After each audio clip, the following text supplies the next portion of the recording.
Shalom Bapak Ibu Saudara dimanapun Anda berada yang mengikuti ibadah secara online.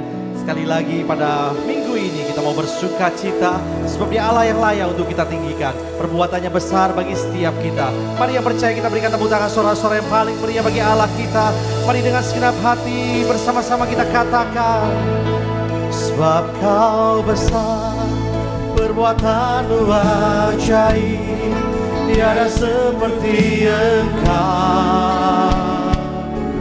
Tiada seperti Engkau, sebab Kau besar, perbuatanmu ajaib, tiada seperti Engkau. Tiada seperti Engkau.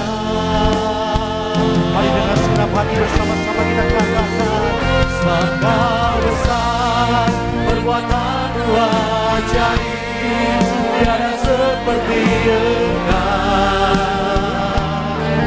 Tiada seperti Engkau, sebab Kau besar. Bersama-sama kita angkat tangan kita bagi Tuhan, naikkan pujian dengan segenap hati katakan, tiada yang seperti Engkau. Tiada seperti Engkau. Mari dengan segenap hati sama-sama katakan, sebab Kau besar, perbuatanmu ajaib, tiada seperti Engkau.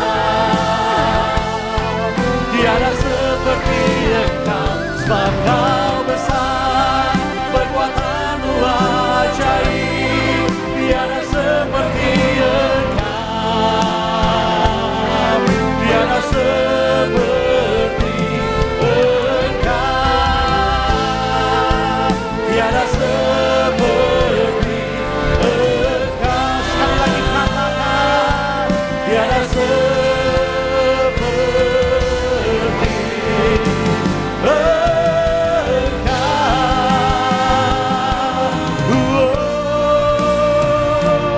Amin. Sorak-sorai yang paling meriah bagi Allah kita, haleluya. Yang siap memuji nama Tuhan bersama-sama kita mau katakan amin. Sekali lagi tepuk tangan yang meriah bagi Allah kita, haleluya. Semuanya bertepuk tangan bersuka cita bagi Allah kita. Hari ini kita mau bangkit nyatakan kemenangan Allah kita, haleluya. Mari kita semua umat pilihan Allah, dengarlah panggilannya untuk menggenapi firman-Nya. Sekaranglah waktunya untuk berdiri bagi bangsa ini. Mari maju umat pemenang. Sekali lagi katakan, mari kita semua umat pilihan Allah, dengarlah panggilannya untuk menggenapi firman-Nya. Sekaranglah waktunya untuk berdiri bagi bangsa ini. Mari maju umat pemenang. Sama-sama salukan. Bukan bangkit, nyatakan kemuliaan-Nya. Bukan bangkit, nyatakan kebesaran-Nya. Sampai setiap lutut berteduh, semua lidah mengaku, Yesus Kristus Dialah Tuhan, Raja segala raja. Dialah Raja. Mari kita berikan tepuk tangan yang paling meriah bagi Allah kita, haleluya. Sama-sama katakan, mari kita semua umat pilihan Allah, dengarlah panggilannya untuk menggenapi firman-Nya. Sekaranglah waktunya untuk berdiri bagi bangsa ini. Mari maju umat pemenang. Sama-sama salukan. Bukan bangkit, nyatakan kemuliaan-Nya. Bukan bangkit, nyatakan kebesaran-Nya. Sampai setiap lutut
lagi berikan tepuk tangan yang paling meriah untuk Raja segala Raja, Yesus Kristus namanya. Haleluya. Mari bertepuk tangan lebih lagi untuk Raja kita.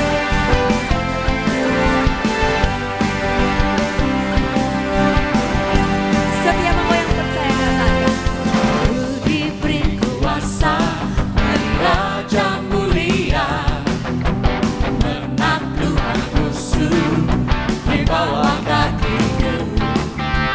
Ku pakai kuasa dari Raja mulia. Bila Allah ada bersamaku, siapa jadi lawanku? Sungguh besar Kau Tuhanku, Engkau perisai hidupku. Ku berdiri dengan iman, iman dalam Yesus Tuhan. Kau yang memberi kemenangan, ku bersorak merayakan. Terpujilah Engkau Raja segala Raja. Mari lagi bertepuk tangan untuk Raja kita. Ku diberi kuasa dari Raja mulia, menaklukkan musuh di bawah kaki kita. Di bawah kaki Ku pakai kuasa dari Raja mulia. Katakan bila Allah, Bila Allah ada bersamaku. katakan bila Allah, Bila Allah ada bersamaku, siapa jadi sekali lagi dengan imanmu. Bila Allah ada bersamaku, Siapa jadi lawanku? sungguh besar Kau Tuhanku, Engkau perisai hidupku. Ku berdiri dengan iman, iman dalam Yesus Tuhan. Engkau yang memberi siapkan kemenangan. Ku bersorak merayakan. Terpujilah Engkau Raja segala Raja. Sungguh besar Besar Kau Tuhanku, Engkau perisai hidupku. Ku berdiri dengan iman, iman di dalam Yesus Tuhan kami. Yesus Tuhan. Kau yang memberi kemenangan, ku bersorak merayakan. Terpujilah Engkau Raja segala Raja. Terpujilah Engkau Raja. segala Raja. Terpujilah Engkau Raja segala Raja.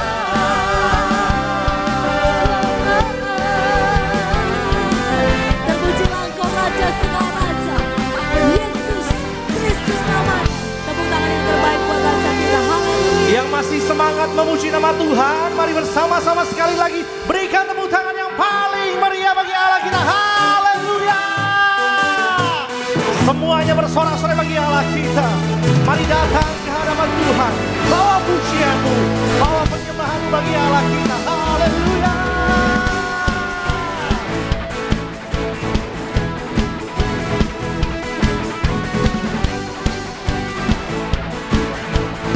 Mari gereja Tuhan sama-sama kita katakan. Pelukis cakrawala, merangkai jalan raya, pencipta alam semesta.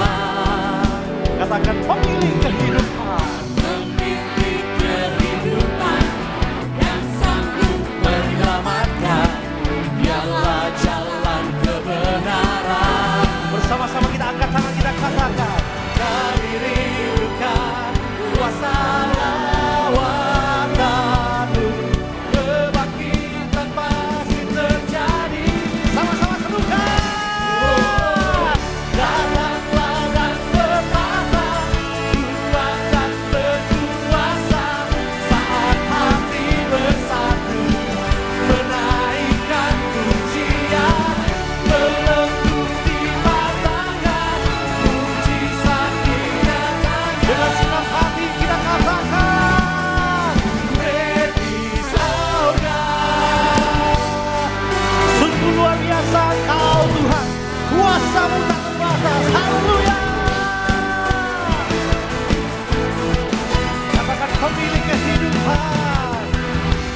siapkan hati kita bersama-sama, kita akan berdoa syafaat bagi bangsa dan negara kita. Mari kita berdoa. Bapa, kami ucap syukur bahwa lewat firman-Mu yang merupakan pelita bagi kaki kami dan terang bagi jalan kami percaya juga setiap kami mendapat persoalan, kami menghadap Engkau. Karena Engkaulah yang bisa kami andalkan. Oleh sebab itu Tuhan, berkati kami di sikon yang tidak menentu ini, di mana kami boleh tetap berharap dan tidak mengalami putus asa yang berkepanjangan. Oleh sebab itu Tuhan, berkati bangsa dan negara kami di setiap wilayah di tanah air, karena mereka pun sedang berjuang bersama seluruh penduduk di muka bumi, supaya kami tetap bisa hidup sehat, perekonomian kami boleh menggeliat kembali, dan bangsa kami boleh damai dan sejahtera. Terima kasih Bapa, berkati juga umat-Mu yang mungkin sakit, atau yang ada di luar negeri, luar kota, yang sedang di lockdown sehingga tidak bisa pulang ke tanah air. Tuhan sendiri akan sertai mereka, hibur mereka. Hanya di dalam nama Tuhan Yesus, kami berdoa dan mengucap syukur. Amin. Sekarang kita buka hati kita untuk kebenaran firman Tuhan. Yakin dan percaya bahwa kita memiliki Bapa yang setia, yang selalu menuntun setiap langkah kehidupan kita.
Ada dalam setiap kehidupan kami. Ada bagiku. Mari dengan iman percaya menyatakan, tak usah ku takut, sebab Kau sertaku. Tak usah ku bimbang, Kau di dalamku. Tak usah ku cemas, Kau menghiburku. Saat ku lemah, Kau kuatku. Ku nyanyi haleluya, ku nyanyi haleluya. Sungguh Kau hebat, ajaib perkasa, perbuatanmu. Ku nyanyi haleluya, ku nyanyi haleluya,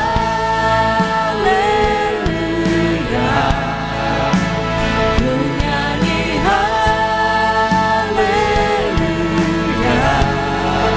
Sungguh Kau hebat, ajaib perkasa, perbuatanmu.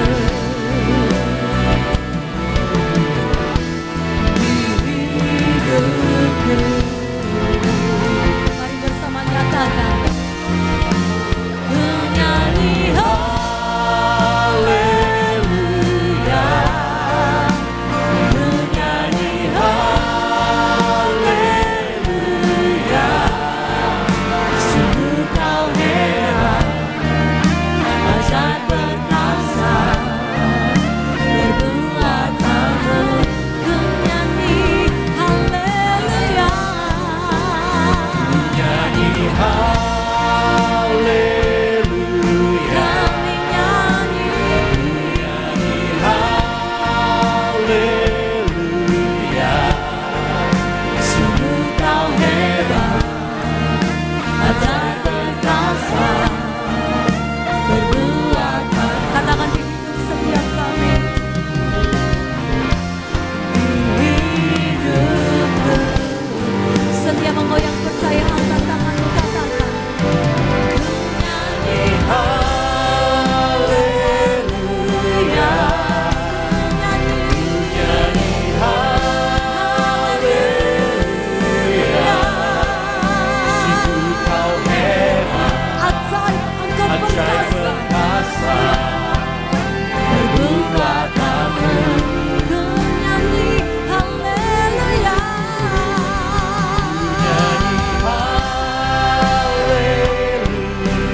Sebelum kita mendengarkan firman Tuhan sama-sama, saya mengajak untuk semua jemaat Tuhan, kita berdoa terlebih dahulu.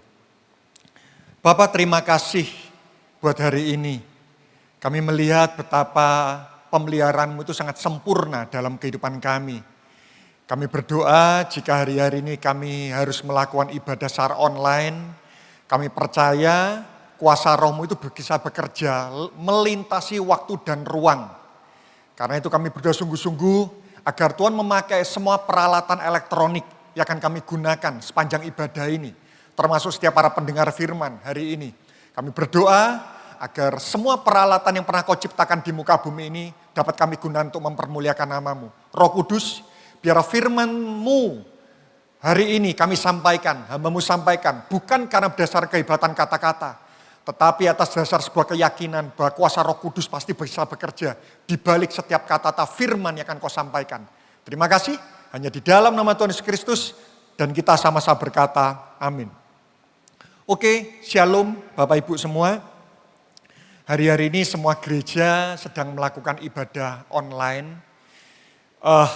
Saya percaya ini bukan berarti kita lebih takut terhadap virus corona dibandingkan takut akan Tuhan, bukan. Tetapi sebagai bentuk dukungan kita terhadap upaya pemerintah untuk memutuskan rantai COVID, karena itu memang alangkah lebih baiknya kita semua melakukan ibadah online di rumah. Dan saya percaya itu salah satu bentuk rasa cinta gembala terhadap setiap jemaat yang ada di tempat ini. Karena saya yakin jangan sampai kita waktu datang ibadah bersama dengan masa-masa saat ini, mungkin kita tidak sakit, tetapi kita bisa berfungsi sebagai pembawa atau karier.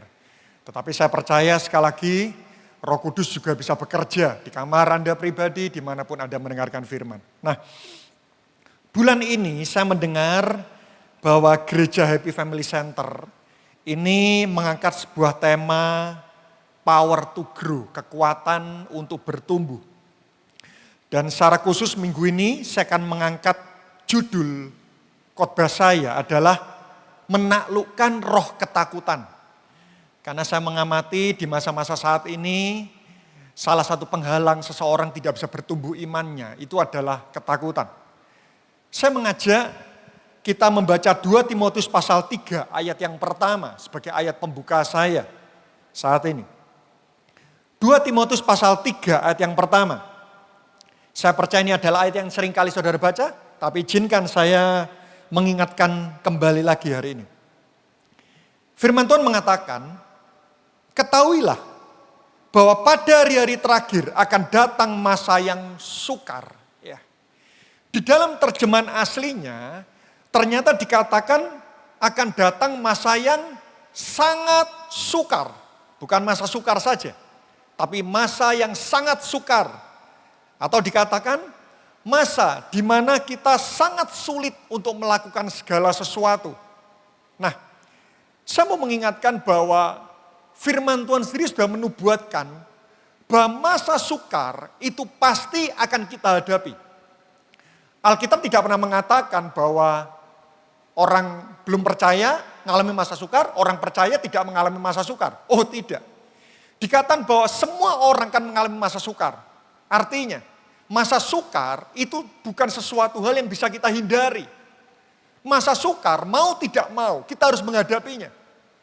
Dan bukankah hari-hari ini adalah salah satu masa sukar Bapak Ibu?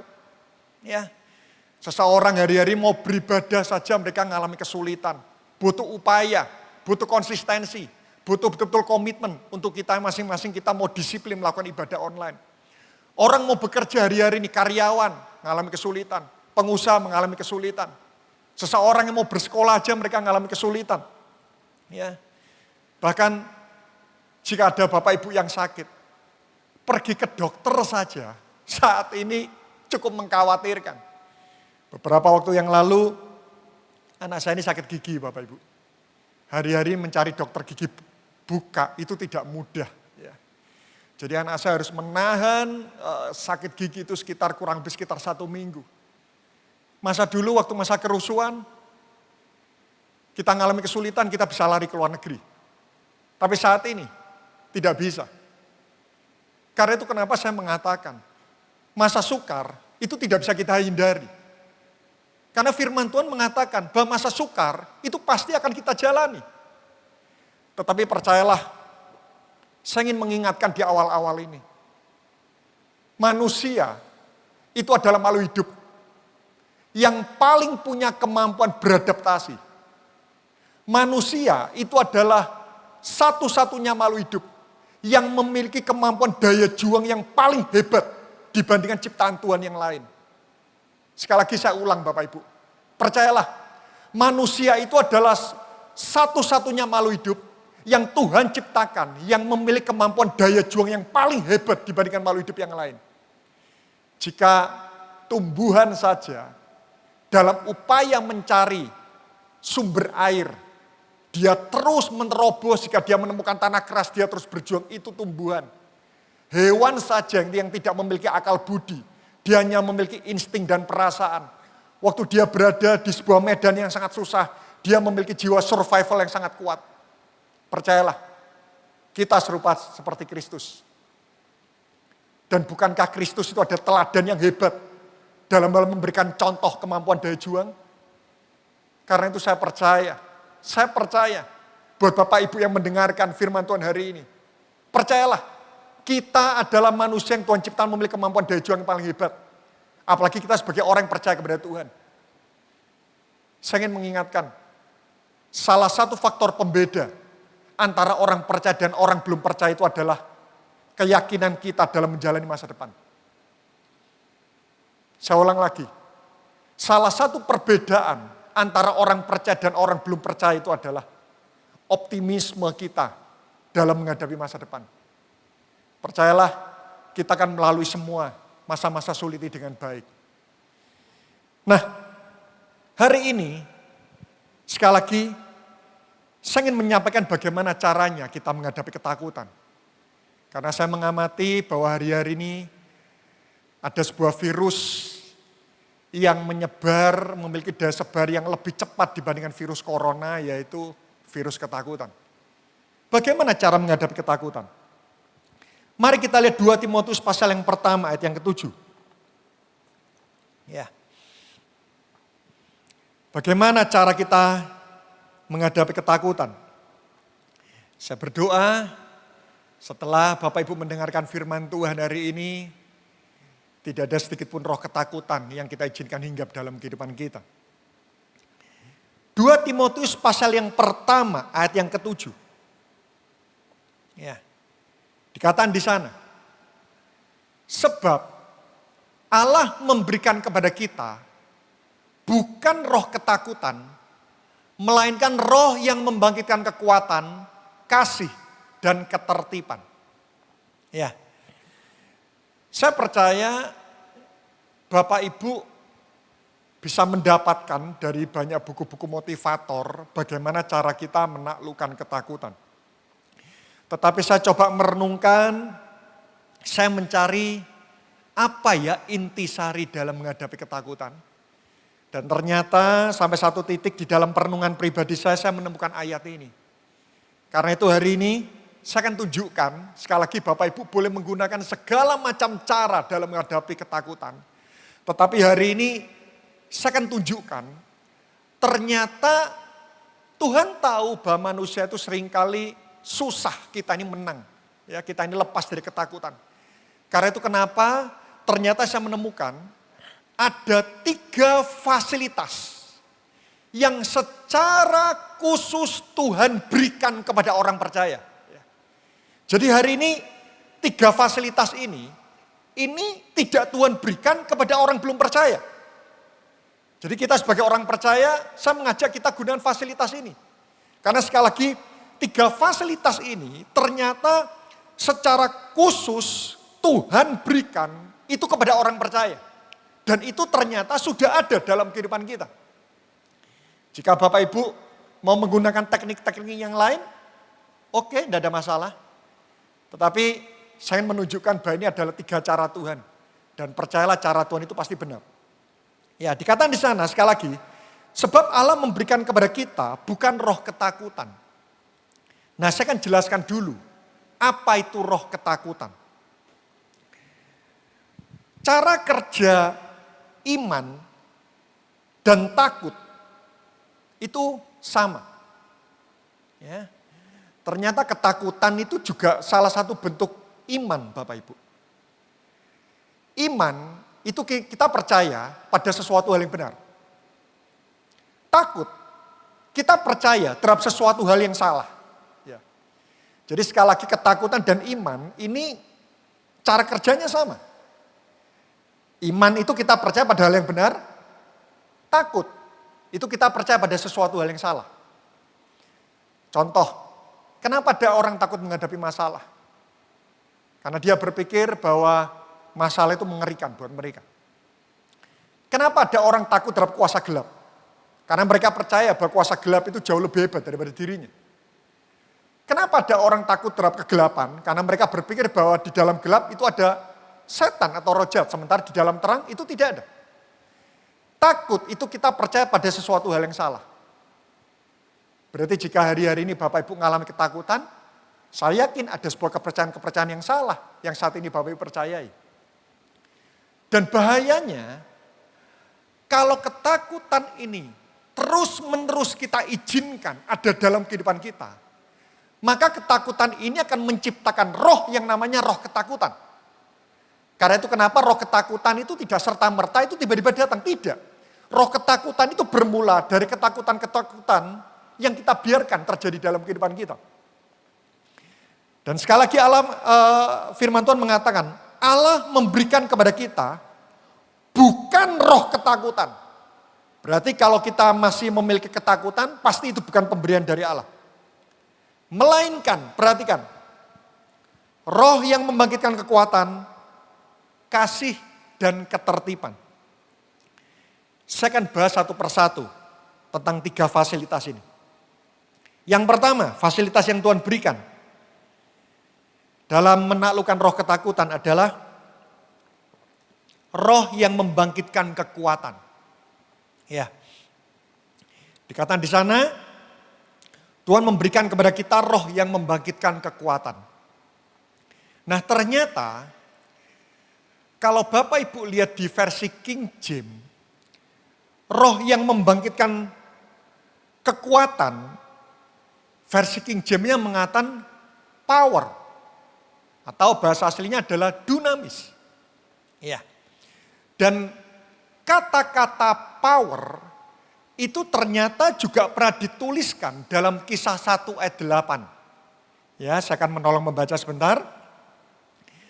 Tetapi kamu akan menerima kuasa kalau Roh Kudus turun ke atas kamu. Nah, ternyata roh yang membangkitkan kekuatan itu ternyata kuasa Roh Kudus, Bapak Ibu. Dan saya yakin Bapak Ibu yang mendengarkan firman Tuhan hari ini, Bapak Ibu sudah punya Roh Kudus di dalam diri Anda. Karena Alkitab mengatakan tidak ada satupun orang bisa mengaku Yesus adalah Tuhan kecuali karena Roh Kudus. Karena Roh Kudus sudah ada dalam diri kita, maka kuasa Roh Kudus itu sudah Tuhan berikan. Karena itu kenapa saya mengatakan Bapak Ibu, kalau kita percaya bahwa Roh Kudus sudah ada dalam diri kita, kuasanya itu ada dalam diri kita, maka seharusnya kuasa itulah yang menolong kita untuk menaklukkan setiap permasalahan di dunia. Ya. Saya tunjukkan satu ayat lagi untuk menguatkan. 1 Yohanes pasal 5 ayat yang keempat. 1 Yohanes pasal 5 ayat yang keempat. Sebab semua yang lahir dari Allah mengalahkan dunia. Perhatikan di sini. Sebab semua yang lahir dari Allah itu mengalahkan dunia. Berarti salah satu ciri anak Allah itu adalah mampu mengalahkan semua permasalahan di dunia ini. Sekali lagi, salah satu ciri anak Allah itu adalah dia mampu menaklukkan semua permasalahan di dunia. Berarti jika hari-hari ini kita ditaklukkan oleh permasalahan dunia ini, kita harus evaluasi. Betulkah kita meyakini identitas kita ini adalah anak Allah? Kuasa Roh Kudus itu yang menolong kita agar kita bisa menaklukkan setiap permasalahan dalam kehidupan ini. Ya. Jadi jika saya umpamakan, Ya, analogi yang paling mendekati. Sama seperti hewan landak, Bapak Ibu. Ya.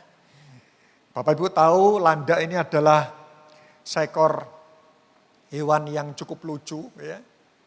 Tetapi salah satu kelebihan landak ini adalah dia mempunyai duri-duri untuk melakukan perlindungan diri. Ya. Hewan sebuas apapun, dia tidak mudah untuk mengalahkan landak. Tahukah Anda bahwa kita ini seperti landak? Ya. Kita ini memiliki kemampuan untuk menaklukkan setiap permasalahan di dunia ini. Tetapi mungkin ada di antara Bapak Ibu yang bertanya, Pak, kalau saya punya kuasa itu, tetapi kenapa kadang-kadang saya kalah dalam menghadapi permasalahan?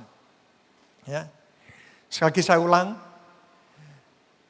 kadang-kadang ada banyak orang bertanya, Pak, kalau kuasa Roh Kudus sudah diberikan kepada kita, kenapa kok seringkali saya tetap kalah atau saya tidak punya kekuatan dalam menghadapi permasalahan?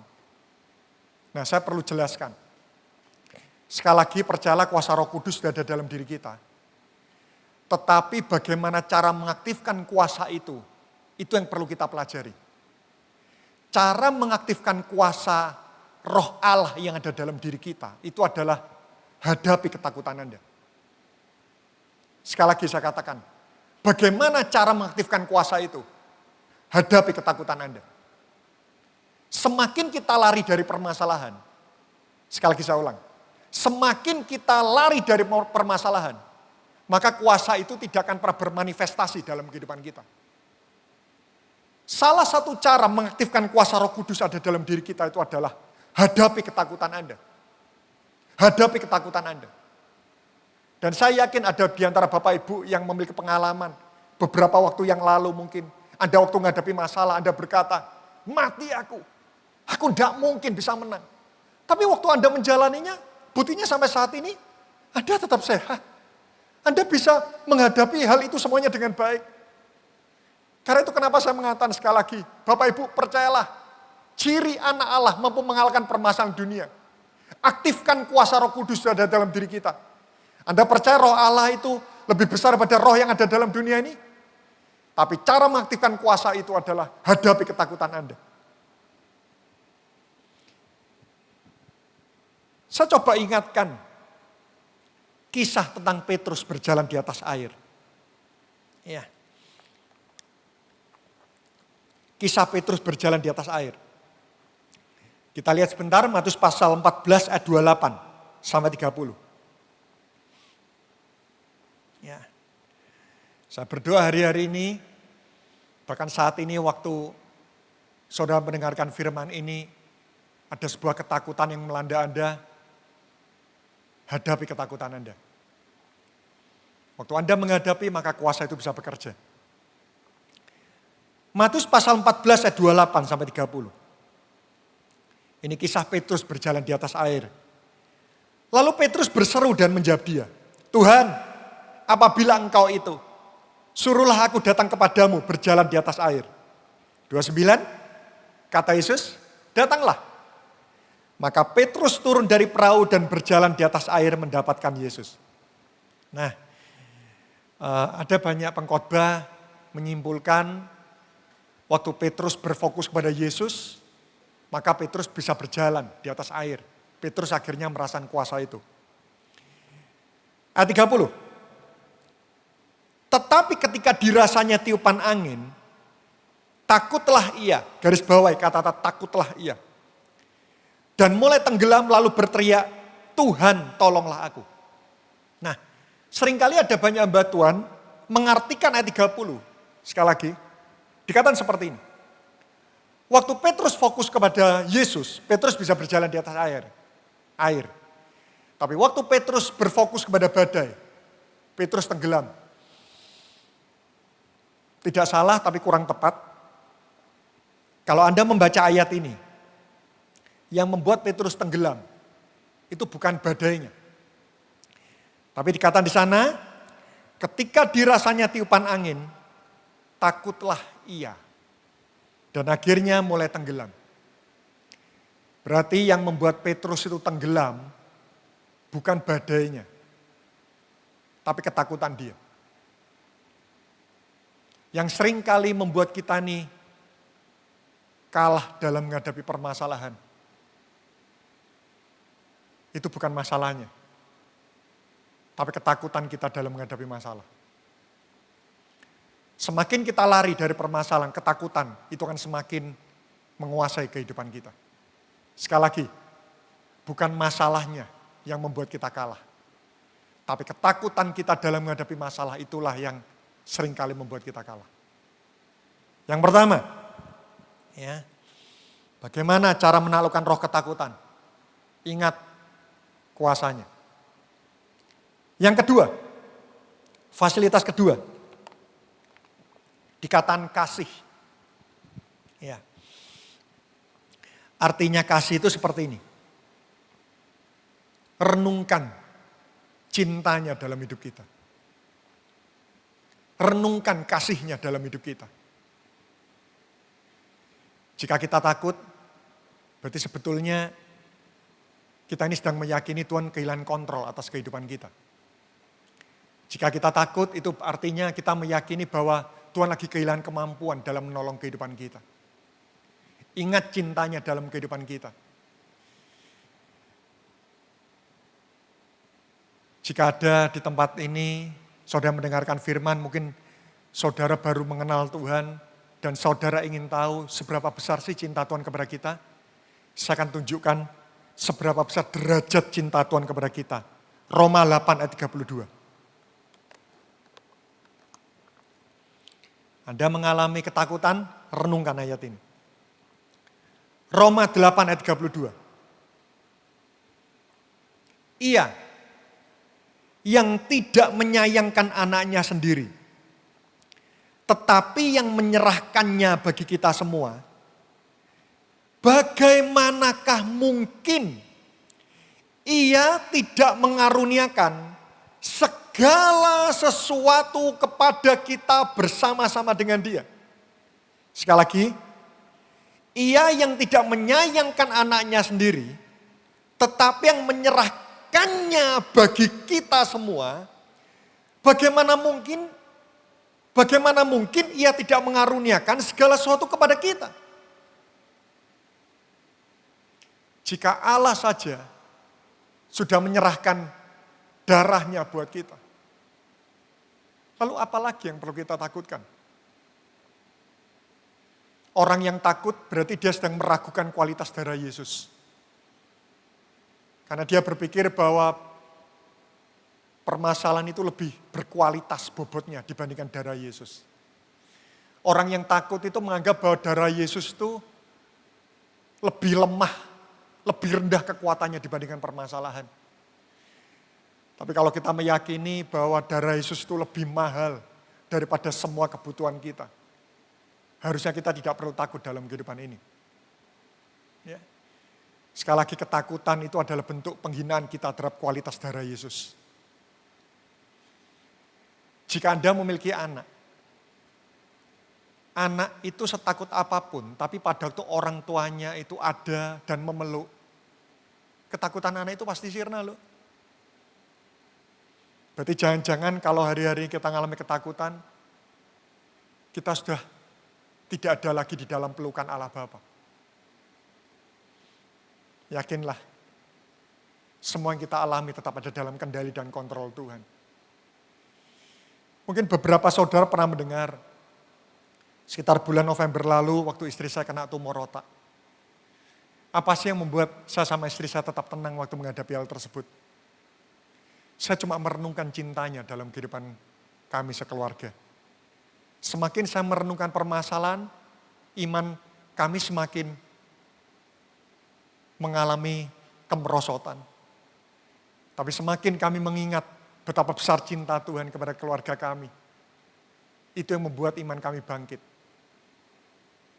Yang kedua, renungkan kasih Allah. Dan kasih, itu artinya tidak berfokus kepada diri sendiri. Lawan kasih itu adalah egois. Ya. Egois itu adalah berpikir untuk diri sendiri terus-menerus, itu egois. Ternyata saya menemukan, Orang makin egois, dia makin dipenuhi ketakutan. Ya. Orang makin memilih kasih, dia semakin terhindarkan dari ketakutan. Karena Alkitab mengatakan di dalam kasih tidak ada ketakutan. Kasih yang sempurna melenyapkan ketakutan. Ternyata orang makin egois, dia makin dipenuhi rasa takut. Saya beri contoh. Jika misal di depan saudara itu ada sebuah rumah yang terbakar. Apakah saudara berani masuk ke dalam rumah itu? Saya percaya saudara tidak akan berani, saudara ya. Tetapi saya bertanya, kalau di dalam rumah itu ada anak kita. Yang dia berteriak, dia menangis minta tolong kepada kita. Saya percaya, Anda akan berani untuk masuk ke dalam rumah itu. Tidak peduli seberapa besar api yang sudah melahap rumah tersebut. Kenapa tiba-tiba Anda menjadi tidak takut? Karena Anda tidak berfokus kepada diri sendiri. Kasih itu melenyapkan ketakutan. Ya. Kasih itu melenyapkan ketakutan. Beberapa waktu yang lalu, sekitar awal Maret, itu adalah awal-awal mulai merebaknya, atau tepatnya setengah bulan merebaknya tentang virus corona. Waktu itu saya ingat sekitar tanggal 6 Maret, istri saya waktu itu pergi ke Husada Utama, Bapak Ibu. Ya, dia berobat untuk jantung. Dan ternyata malamnya waktu dia pulang, dia tiba-tiba panas tinggi sekali. Sampai mencapai 39 derajat. Panas berlangsung sekitar 3 hari. Kami menduga itu adalah tipes. Dan pada hari ketiga itu saya coba melakukan cek darah. Karena di masa-masa itu saya membawa ke rumah sakit pun saya khawatir istri saya terpapar. Ya. Dan waktu saya cek di lab, ternyata istri saya ini negatif dalam hal tipes. Hari kelima trombosit turun, saya menduga DB, tapi ternyata saya cek apakah kena demam berdarah, ternyata juga tidak. Terus panas ini berlangsung terus. Dan kebetulan saya punya keponakan seorang dokter, dan dia mulai khawatir kalau istri saya ini terpapar. Tetapi waktu itu, ya pada masa itu rapid test masih sangat minim sekali. Dan kalau saya membawa istri saya pergi ke rumah sakit, ya saya khawatir kalau istri saya malah terpapar. Dan akhirnya tiba-tiba muncul sebuah keberanian, Bapak Ibu. Saya katakan kepada istri saya, sudah kamu di rumah aja. Saya yang akan merawat. Selama kamu tidak sesak nafas, saya akan rawat kamu. Istri saya khawatir kalau sampai virus itu menularkan kepada saya itu waktu itu di awal Maret. Saya mengatakan, sudah, saya tidak rela kamu ada di rumah sakit. Karena jangan-jangan kamu di rumah sakit, fisikmu tambah drop, dan akhirnya kamu tidak sembuh-sembuh. Saya mengatakan bahwa Tuhan dulu pernah tolong kita. Anak kita yang jantung bocor Tuhan sembuhkan. Anak kita matanya hampir buta Tuhan beri mujizat. Kamu kena tumor otak Tuhan sembuhkan. Percayalah, saat ini pun kita bisa melalui hal ini semua dengan baik. Tiba-tiba, padahal sebelumnya saya cukup khawatir, saya kemana-mana saya menggunakan masker, saya memberikan jarak. Tapi pada waktu istri saya sakit, tiba-tiba muncul keberanian dalam diri saya untuk saya merawat sendiri istri saya. Kenapa keberanian itu muncul? Karena saya mencintai istri saya. Sadarkah Anda? Ketakutan itu bukti bahwa kita ini egois. Anda mengalami kesulitan hari-hari dalam hal keuangan semuanya. Masa yang terbaik tetap memberi itu adalah masa sulit. Semakin kita egois, semakin kita dipenuhi ketakutan. Tapi cobalah untuk kita belajar berbagi. Ada begitu banyak orang-orang yang hari-hari ini lebih mengalami masa lebih sulit daripada kita. Waktu Anda berfokus pada orang lain, tiba-tiba ketakutan itu pasti akan sirna. Yang kedua, kasih. Yang ketiga, yang terakhir. Yang ketiga, yang terakhir. Dikatakan ketertiban. Ya. Yang pertama, ingat kuasanya. Yang kedua, ingat kasihnya. Dan yang ketiga itu adalah ketertiban. Ketertiban ini ternyata di versi King James dikatakan sound mind. Ya. Bukan sound man Bapak Ibu ya. Sound mind. Suara pikiran. Ya. Dalam versi lainnya dikatakan sopronismos atau suara pikiran.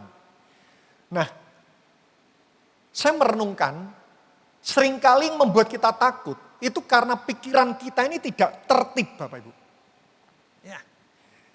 Survei membuktikan, lebih dari 85% yang kita takutkan itu tidak terjadi dalam kehidupan kita. Lebih dari 85% yang kita takutkan itu tidak terjadi dalam kehidupan kita. Karena itu kenapa yang ketiga Tuhan katakan tertibkan pikiranmu. Tertibkan pikiranmu. Kadang-kadang pikiran kita ini memikirkan lebih jauh sekali. Sekali lagi tidak apa-apa kita memikirkan lebih jauh sebagai bentuk persiapan kita. Ya.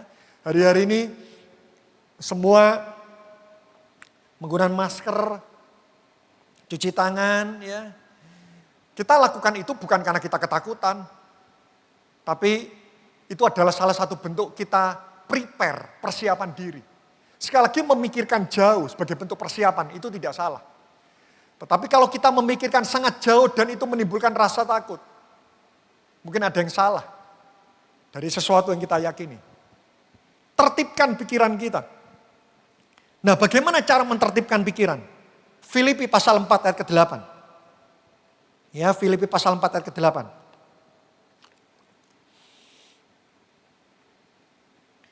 Ini adalah senjata ketiga yang Allah berikan kepada kita.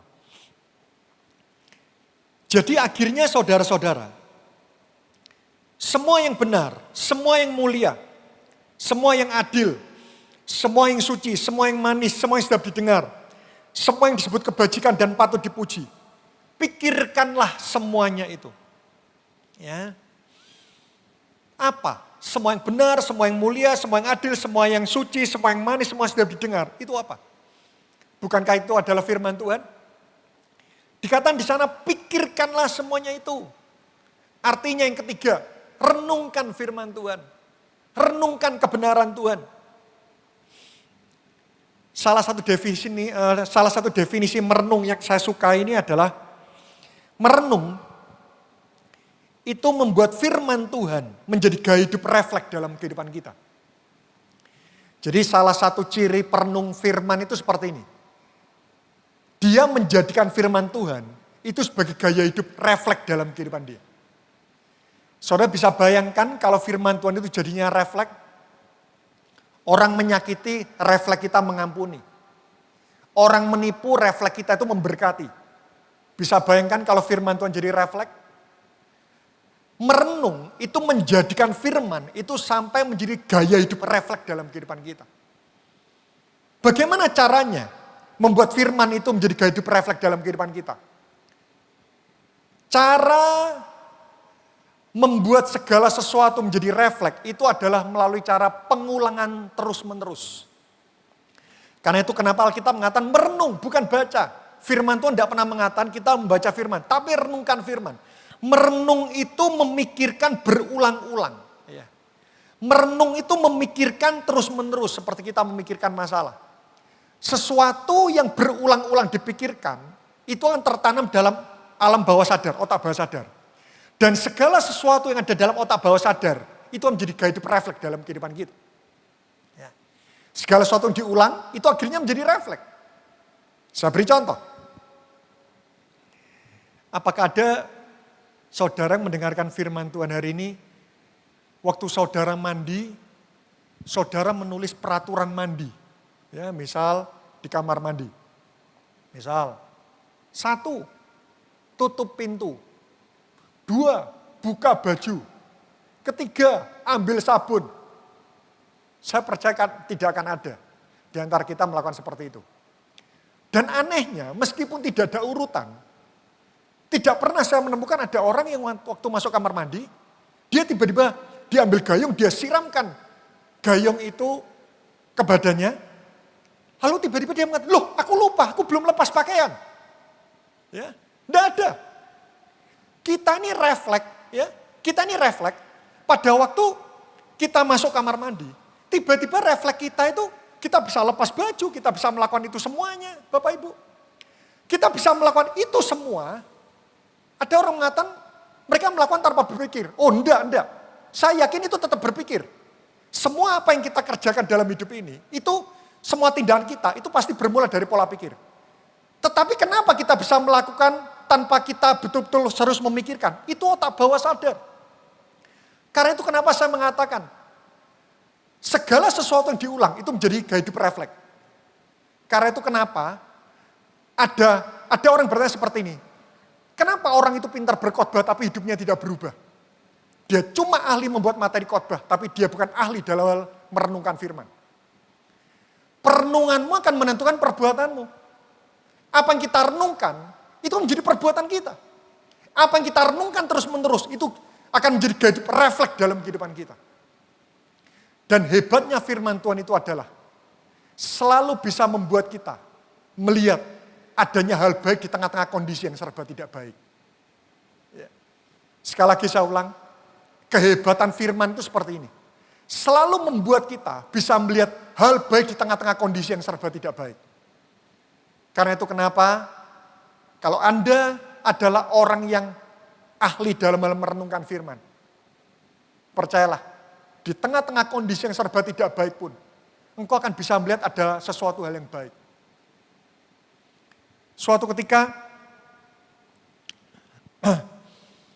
pada waktu istri saya kena tumor otak, istri saya ini punya asuransi Bapak Ibu. Tetapi salah satu hal yang cukup unik, Bapak Ibu tahu bahwa kerjasama asuransi itu setiap penyakit juga ada klausalnya. Dan istri saya memang kena tumor ini, tumor jinak di otak, tetapi masalah posisinya itu sangat rumit. Ya. Tapi termasuk tumor jinak.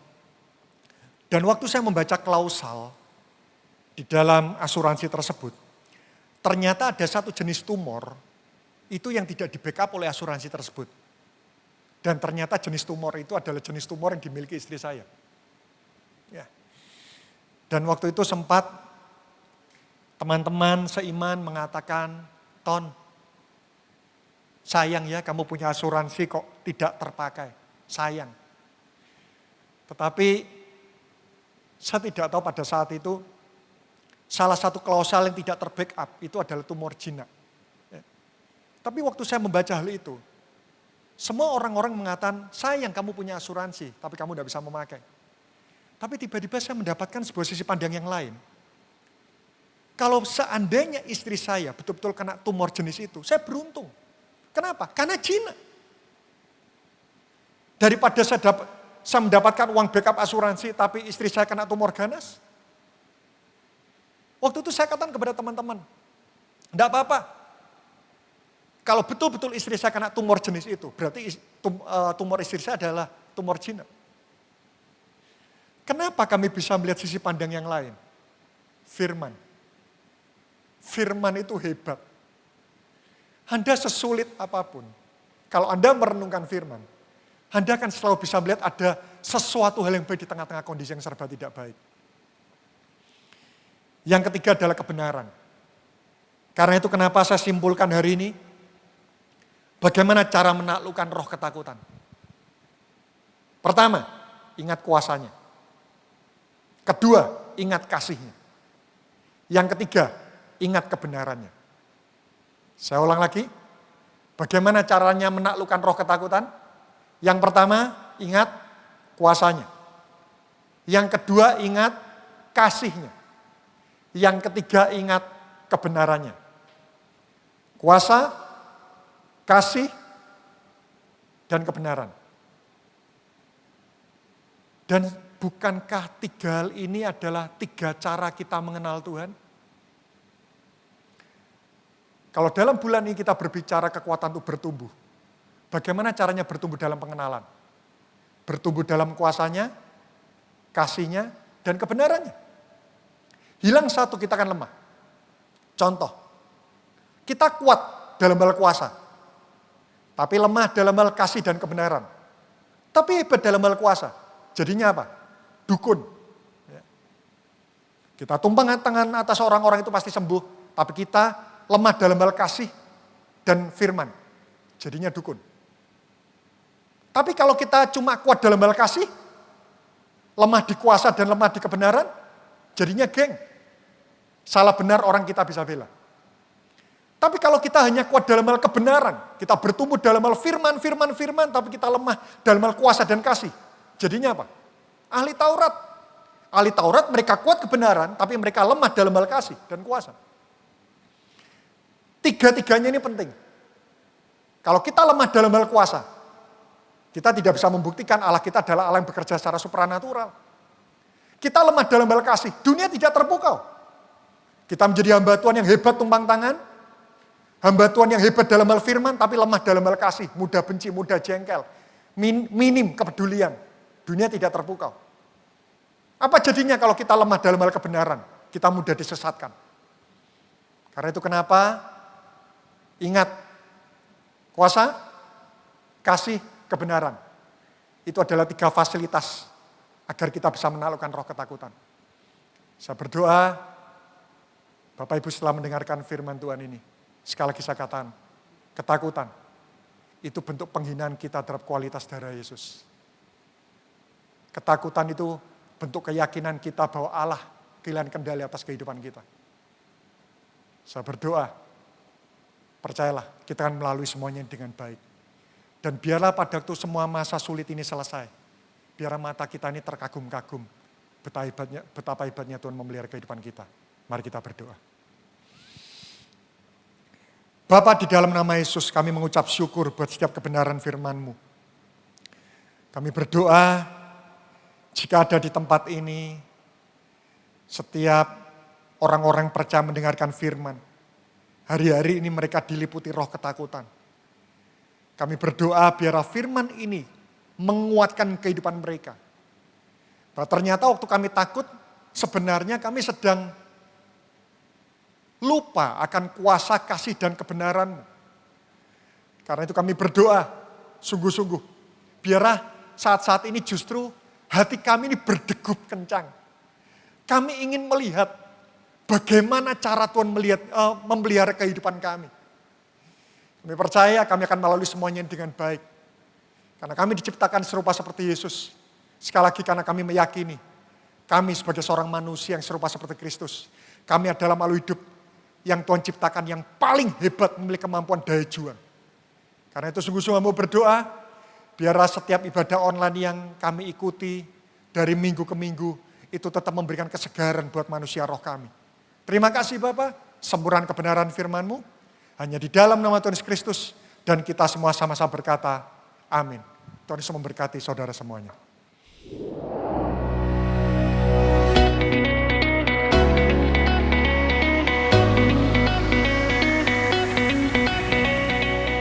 Shalom saudara, saat saya berada di Tel Aviv, ada seorang sahabat dari Jogja yang meminta saya membelikan benih bunga di sana. Dan saya balas, apa bisa tumbuh di Indonesia? Dan dia berkata, tolong kirimkan beberapa saja. Ternyata setelah saya bawa pulang, dia cerita, sebagian memang tidak bisa tumbuh, tetapi ada yang bisa bertumbuh. Saudara yang Tuhan Yesus kasihi, pertumbuhan sebuah benih seringkali tidak bisa kita lihat, tidak bisa kita sadari. Hanya ilmuwan yang memakai kamera dengan time lapse bisa melihat pertumbuhan itu secara luar biasa. Karena meskipun tumbuhnya pelan, tetapi pasti. Demikian juga dengan tema bulanan kita, yaitu Power to Grow. Ada kekuatan yang kita tidak tahu, tidak kita sadari, yang begitu luar biasa. Dan itulah kekuatan Tuhan. Oleh sebab itu saat kita mau bertumbuh, khususnya secara rohani, maka kita perlu mengandalkan Tuhan di dalam kehidupan kita. Tuhan Yesus memberkati. Hari ini kita akan belajar supaya kita pun bisa seperti Daud, agar kita di tengah-tengah masalah kita, di tengah-tengah keterpurukan kita, apalagi di masa pandemi seperti ini, kita boleh tetap bertumbuh di dalam Tuhan, kita tetap eksis di dalam Tuhan, dan bahkan lewat hidup kita, orang lain boleh diberkati Tuhan.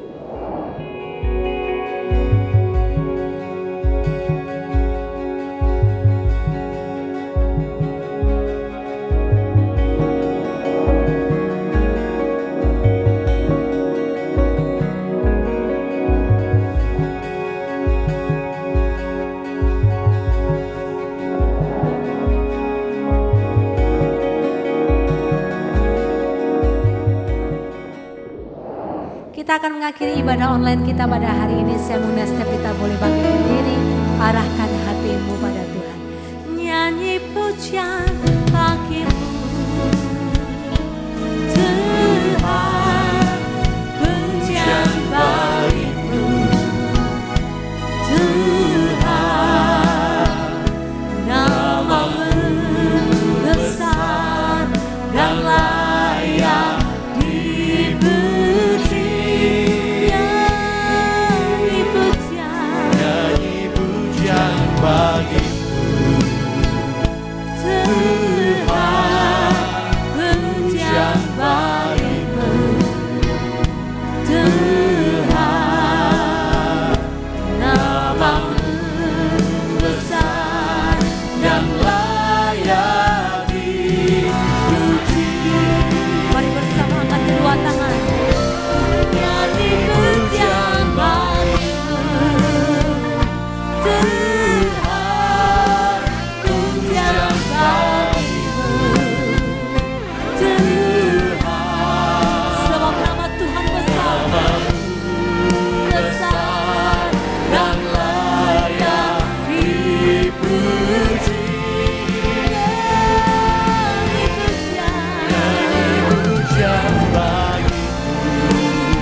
Mari kita berdoa. Bapa, kami ucap syukur jika ibadah pada hari Minggu kali ini boleh berjalan dengan baik. Dan biarlah firman yang boleh ditaburkan oleh hamba-Nya tidak kembali dengan sia-sia, tetapi boleh bertumbuh dan berbuah berlipat kali ganda sesuai dengan respon dan tanggapan kami. Hamba berdoa untuk jemaat-Mu yang saat ini berada di rumah, mengikuti ibadah ini lewat streaming. Tuhan sendiri akan berkati pribadi demi pribadi, keluarga demi keluarga. Berkati juga mata pencaharian mereka, beri hikmat yang luar biasa, sehingga di saat PSBB seperti ini kami masih bisa dapat berkat. Kami percaya ketika Engkau memberkati kami masa lalu, Engkau juga akan tetap memberkati kami pada saat ini dan masa mendatang. Jika ada jemaat-Mu yang sakit, Tuhan akan jamah dan sembuhkan. Yang mengalami kelemahan, Tuhan beri semangat dan dorongan yang baru. Terima kasih Bapa. Kami serahkan doa ini. Kami percaya karena hanya Engkaulah yang sanggup menjawab doa kami. Dan tiba saatnya bagi kami untuk kembali ke aktivitas kami masing-masing. Biarlah Bapak Ibu yang ada stay di rumah, boleh bangkit berdiri dan terima berkat Tuhan serta mengaminkannya. Diberkatilah engkau, hai kaum pria. Diberkatilah engkau, hai kaum wanita. Diberkatilah anak-anakmu. Diberkatilah seluruh keluargamu. Diberkatilah pekerjaanmu. Diberkatilah gerejamu. Diberkatilah bangsa dan negaramu. Dialah Jehovah Rohi, gembala dalam keluargamu. Dialah Jehovah Jireh, Allah pemberi berkat dalam keluargamu. Dialah Jehovah Shalom, Allah pemberi damai dalam keluargamu. Dialah Jehovah Rafa, Allah penyembuh keluargamu. Dialah Jehovah Sikeno, Allah panji kebenaran keluargamu. Dialah Jehovah Syama, Allah pengawal keluargamu. Dialah Jehovah Nisi, Allah panji kemenangan keluargamu. Jemaat Happy Family Center yang Tuhan kasihi, terimalah berkat dan rahmat anugerah dari Allah Bapa di surga, berkat cinta kasih dan pengampunan dosa dari Tuhan Yesus Kristus, pertolongan dan penghiburan dari Allah Roh Kudus, yang menyertai dan memberkati engkau dan keluargamu, mulai dari hari ini sampai Maranatha Tuhan Yesus datang yang kedua kali. Dan setiap kita yang hari ini sudah Tuhan Yesus berkati. Mari sama-sama katakan, amin. Selamat hari Minggu, sampai berjumpa di ibadah minggu depan dan Tuhan Yesus memberkati.